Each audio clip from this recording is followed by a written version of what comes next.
Hi, Dale Titus here with 2-Minute Bass Lessons.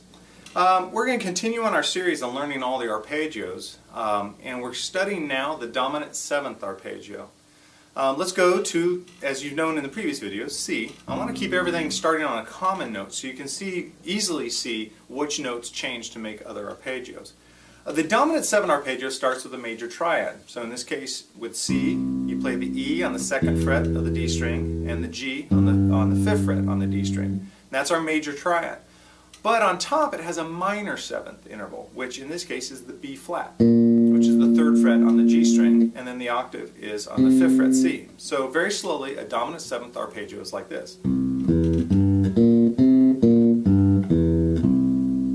Now this arpeggio matches dominant 7th chord. So anytime you see a chord, now some people might not know the phrase dominant 7th, but if you're familiar with like looking at sheet music in magazines, reading, it's a dominant 7th note chord is any letter name followed by a 7 with nothing in between it, like A7, B flat 7, F sharp 7.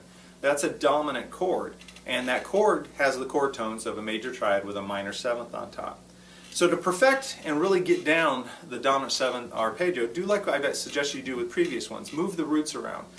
Just randomly grab like A flat and make sure you can play it. Go up to this E. Go down to F sharp. And be able to play pretty much on demand off of any root that you need.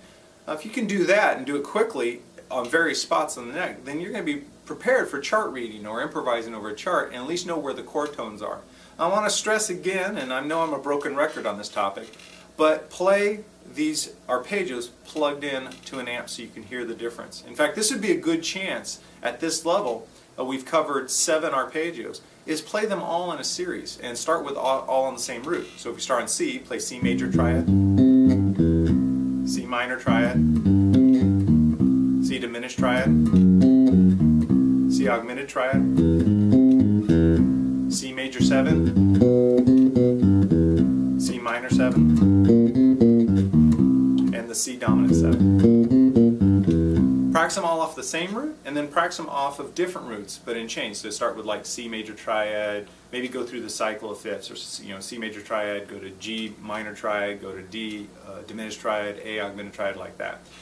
Regardless, just be prepared. Prepare yourself for the moment when someone says, hey, we're going to open the song, we're going to open it on D7, that you know the arpeggio for it. And also we're covering in a separate series the various scales and modes, and so you want to also make sure that you know the scale and mode for it. If you do that, then you can be ready to paint with many colors, and that's what makes playing music, especially improvisational music, so exciting. So practice your dominant 7th arpeggio, go back and review all the previous arpeggio videos, and just kick ass. Hey, thanks for stopping by.